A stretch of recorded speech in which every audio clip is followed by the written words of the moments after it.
the floor, sir.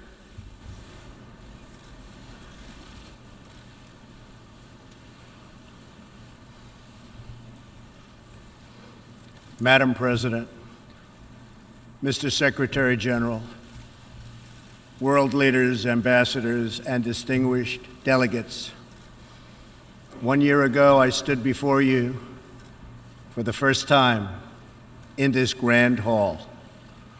I addressed the threats facing our world, and I presented a vision to achieve a brighter future for all of humanity. Today, I stand before the United Nations General Assembly to share the extraordinary progress we've made. In less than 2 years, my administration has accomplished more than almost any administration in the history of our country. America's so true.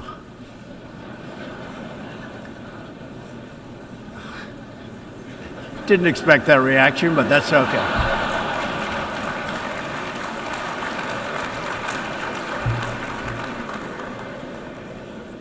America's economy is booming like never before. Since my election, we've added $10 trillion in wealth. The stock market is at an all-time high in history, and jobless claims are at a 50-year low. African American, Hispanic American, and Asian American unemployment have all achieved their lowest levels ever recorded. We've added more than 4 million new jobs, including 500,000 manufacturing jobs. We have passed the biggest tax cuts and reforms in American history. We've started the construction of a major border wall, and we have greatly strengthened border security. We have secured record funding for our military, $700 billion this year, and $716 billion next year. Our military will soon be more powerful than it has ever been before. In other words, the United States is stronger, safer, and a richer country than it was when I assumed office less than 2 years ago. We are standing up for America and for the American people, and we are also standing up for the world.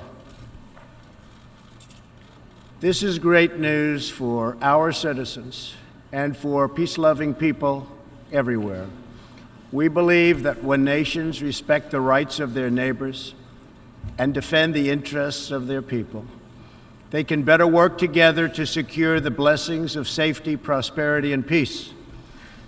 Each of us here today is the emissary of a distinct culture, a rich history, and a people bound together by ties of memory, tradition, and the values that make our homelands like nowhere else on earth. That is why America will always choose independence and cooperation over global governance, control, and domination. I honor the right of every nation in this room to pursue its own customs, beliefs, and traditions. The United States will not tell you how to live or work or worship. We only ask that you honor our sovereignty in return. From Warsaw to Brussels to Tokyo to Singapore, it has been my highest honor to represent the United States abroad. I have forged close relationships and friendships and strong partnerships with the leaders of many nations in this room, and our approach has always yielded incredible change. With support from many countries here today, we have engaged with North Korea to replace the specter of conflict with a bold and new push for peace. In June, I traveled to Singapore to meet face-to-face with North Korea's leader, Chairman Kim Jong-un. We had highly productive conversations and meetings, and we agreed that it was in both countries' interest to pursue the denuclearization of the Korean Peninsula. Since that meeting, we have already seen a number of encouraging measures that few could have imagined only a short time ago. The missiles and rockets are no longer flying in every direction. Nuclear testing has stopped. Some military facilities are already being dismantled. Our hostages have been released, and as promised, the remains of our fallen heroes are being returned home to lay at rest in American soil. I would like to thank Chairman Kim for his courage and for the steps he has taken, though much work remains to be done. The sanctions will stay in place until denuclearization occurs. I also want to thank the many member states who helped us reach this moment, a moment that is actually far greater than people would understand, far greater, but for also their support and the critical support that we will all need going forward. Special thanks to President Moon of South Korea, Prime Minister Abe of Japan, and President Xi of China. In the Middle East, our new approach is also yielding great strides and very historic change. Following my trip to Saudi Arabia last year, the Gulf countries opened a new center to target terrorist financing. They are enforcing new sanctions, working with us to identify and track terrorist networks, and taking more responsibility for fighting terrorism and extremism in their own region. The UAE, Saudi Arabia, and Qatar have pledged billions of dollars to aid the people of Syria and Yemen, and they are pursuing multiple avenues to ending Yemen's horrible, horrific civil war. Ultimately, it is up to the nations of the region to decide what kind of future they want for themselves and their children.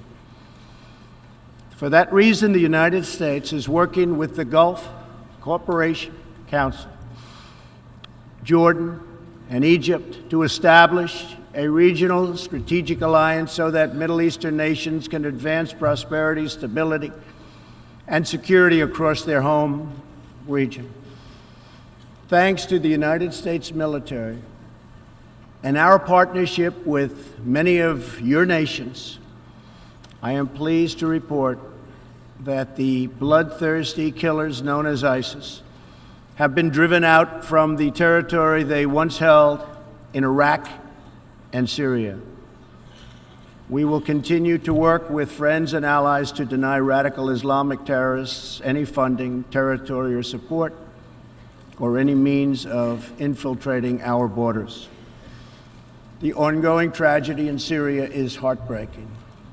Our shared goals must be the de-escalation of military conflict, along with a political solution that honors the will of the Syrian people. In this vein, we urge the United Nations-led peace process be reinvigorated, but rest assured the United States will respond if chemical weapons are deployed by the Assad regime.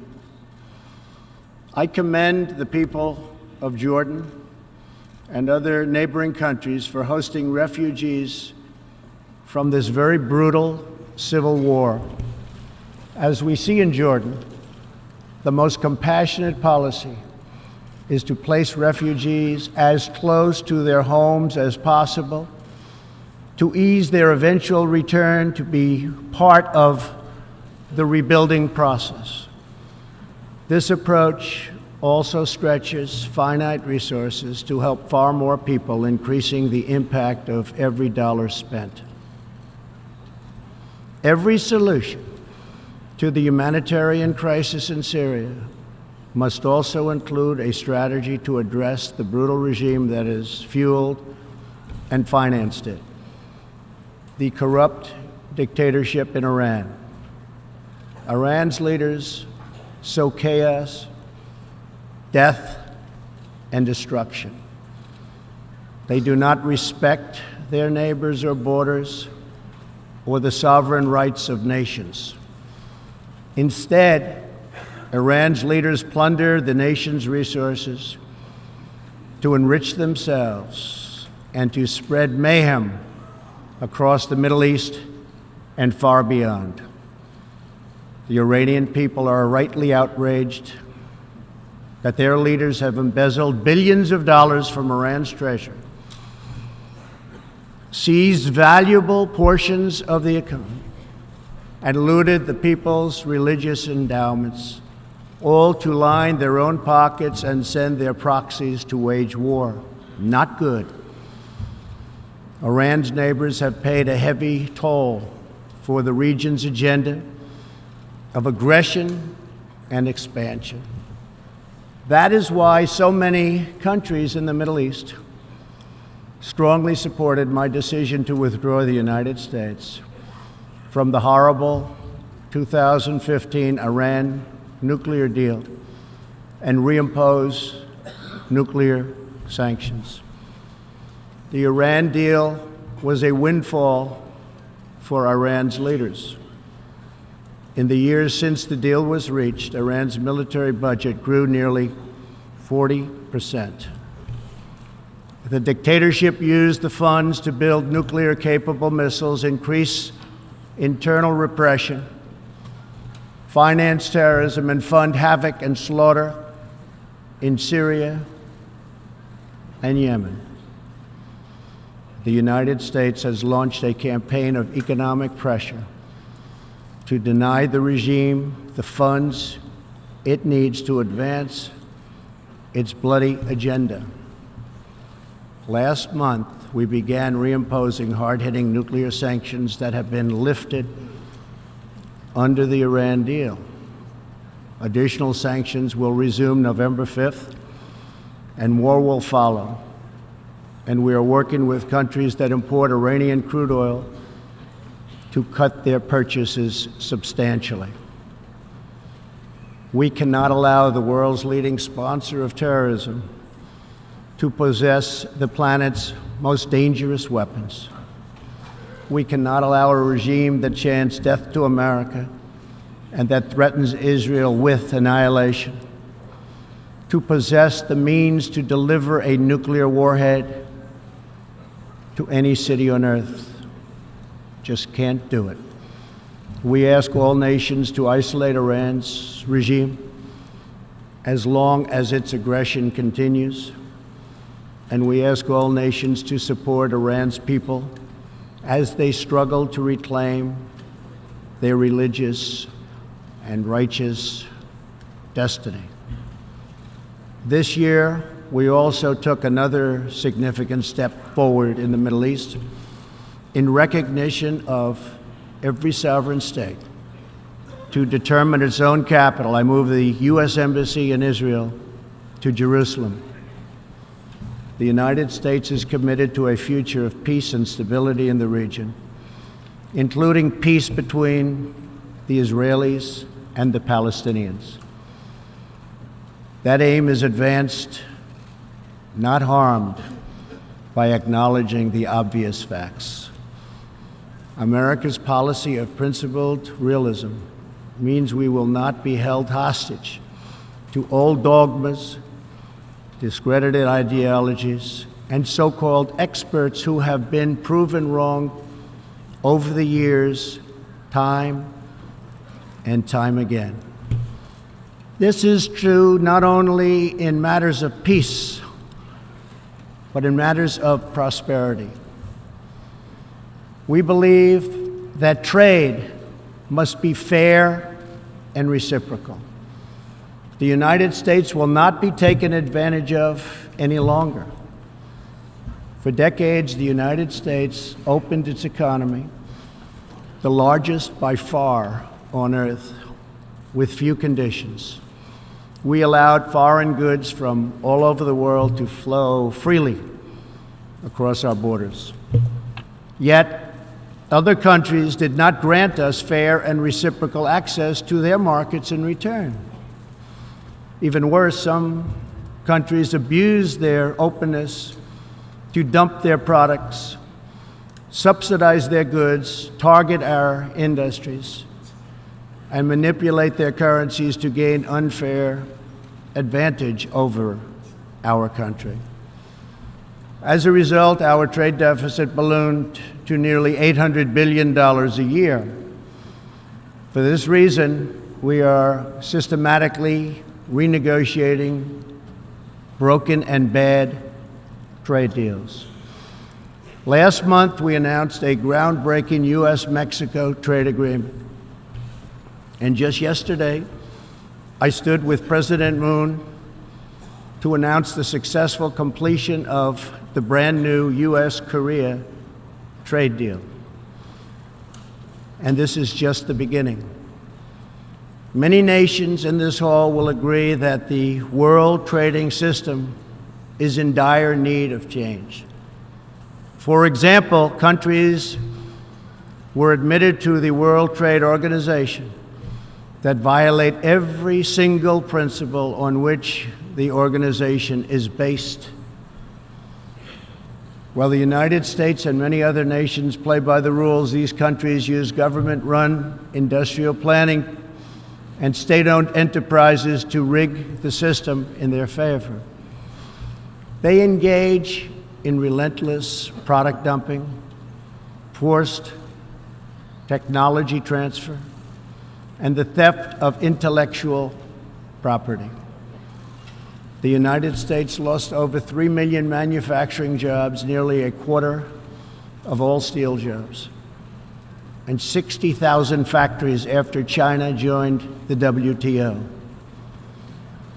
And we have racked up $13 trillion in trade deficits over the last 2 decades.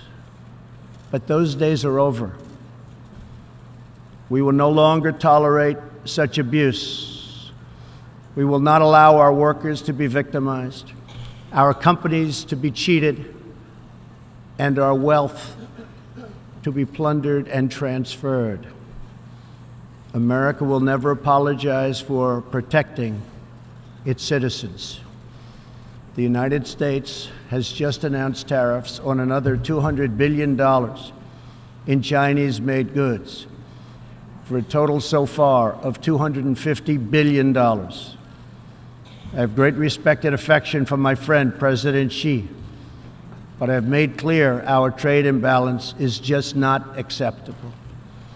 China's market distortions and the way they deal cannot be tolerated. As my administration has demonstrated, America will always act in our national interests. I spoke before this body last year and warned that the UN Human Rights Council had become a grave embarrassment to this institution, shielding egregious human rights abusers while bashing America and its many friends.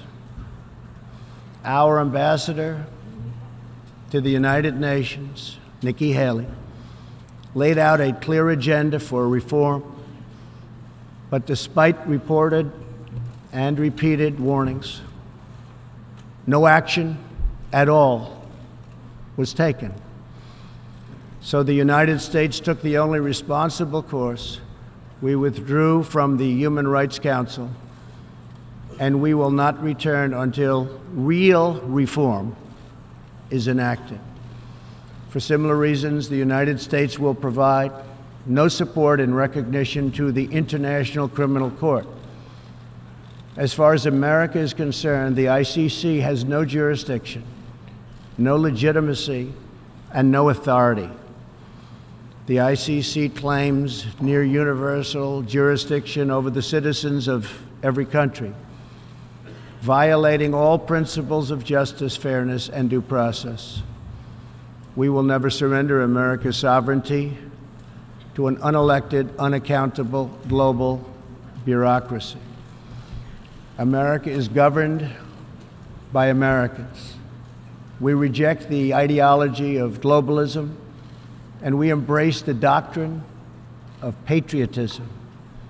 Around the world, responsible nations must defend against threats to sovereignty, not just from global governments, but also from other new forms of coercion and domination.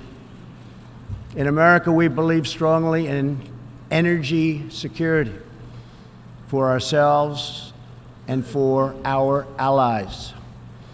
We have become the largest energy producer anywhere on the face of the earth. The United States stands ready to export our abundant, affordable supply of oil, clean coal, and natural gas. OPEC and OPEC nations are, as usual, ripping off the rest of the world, and I don't like it. Nobody should like it. We defend many of these nations for nothing, and then they take advantage of us by giving us high oil prices. Not good.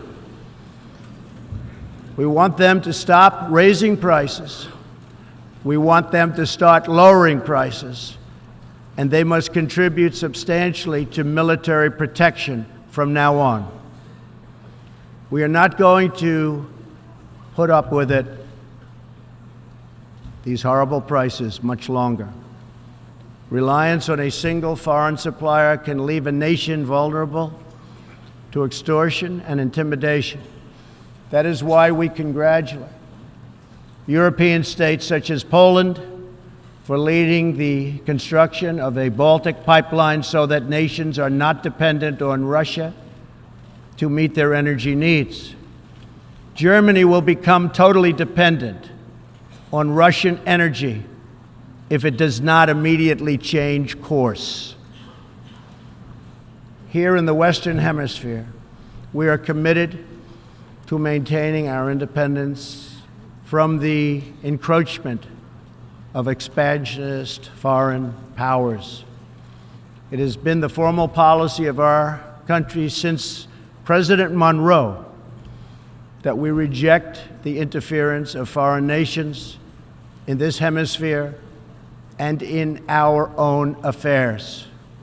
The United States has recently strengthened our laws to better screen foreign investments in our country for national security threats.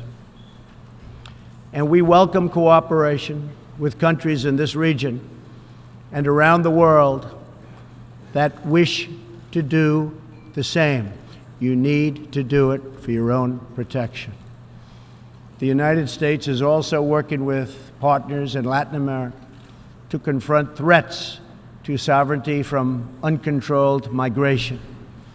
Tolerance for human struggling and human smuggling and trafficking is not humane. It's a horrible thing that's going on at levels that nobody has ever seen before. It's very, very cruel. Illegal immigration funds criminal networks, ruthless gangs, and the flow of deadly drugs. Illegal immigration exploits vulnerable populations, hurts hardworking citizens, and has produced a vicious cycle of crime, violence, and poverty. Only by upholding national borders, destroying criminal gangs, can we break this cycle and establish a real foundation for prosperity. We recognize the right of every nation in this room to set its own immigration policy in accordance with its national interests, just as we ask other countries to respect our own right to do the same, which we are doing. That is one reason the United States will not participate in the new Global Compact on Migration. Migration should not be governed by an international body unaccountable to our own citizens. Ultimately, the only long-term solution to the migration crisis is to help people build more hopeful futures in their home countries, make their countries great again.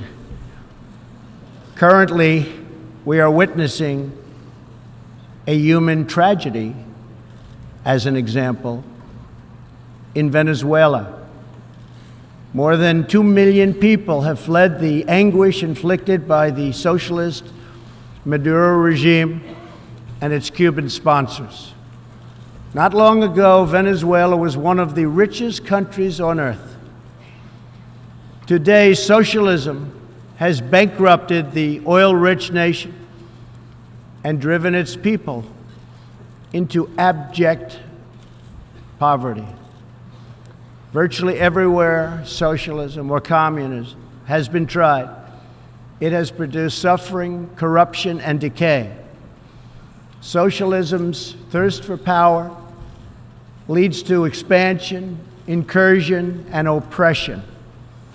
All nations of the world should resist socialism and the misery that it brings to everyone. In that spirit, we ask the nations gathered here to join us in calling for the restoration of democracy in Venezuela. Today, we are announcing additional sanctions against the repressive regime, targeting Maduro's inner circle and close advisors. We are grateful for all of the work the United Nations does around the world to help people build better lives for themselves and their families. The United States is the world's largest giver in the world by far of foreign aid, but few give anything to us. That is why we are taking a hard look at U.S. foreign assistance that will be headed up by Secretary of State Mike Pompeo. We will examine what is working, what is not working, and whether the countries who receive our dollars and our protection also have our interests at heart.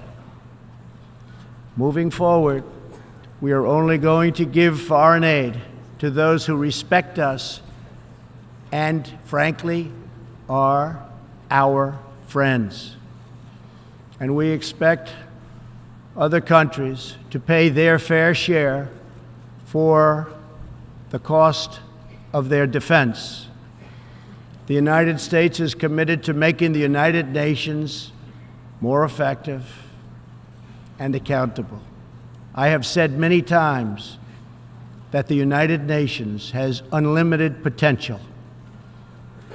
As part of our reform effort, I have told our negotiators that the United States will not pay more than 25% of the UN peacekeeping budget.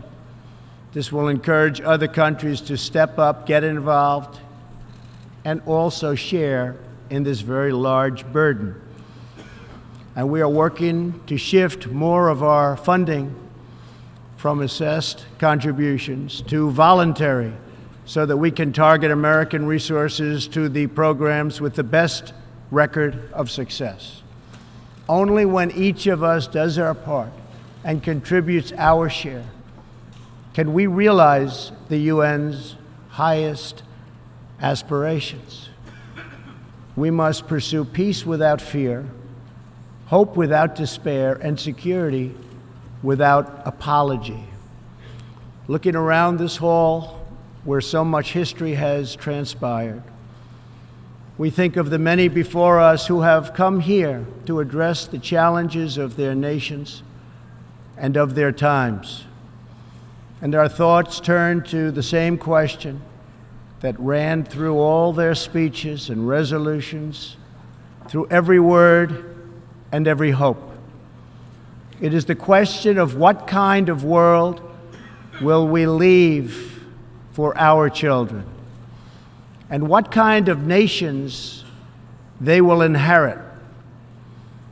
The dreams that fill this hall today are as diverse as the people who have stood at this podium, and as varied as the countries represented right here in this body are.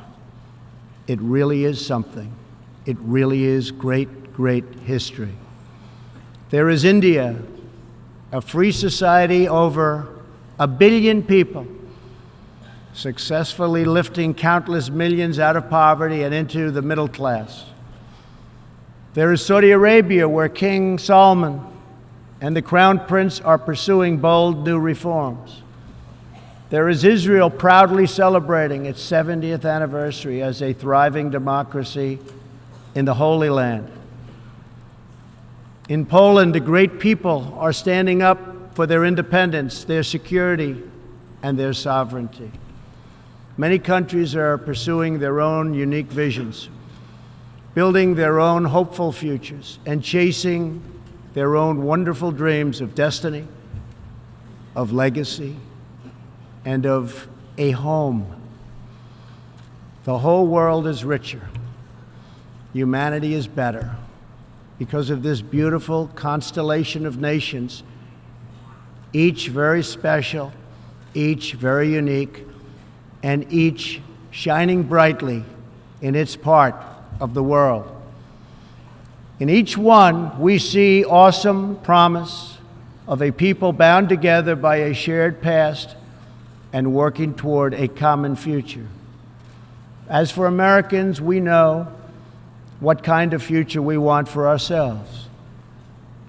We know what kind of a nation America must always be. In America, we believe in the majesty of freedom and the dignity of the individual. We believe in self-government and the rule of law.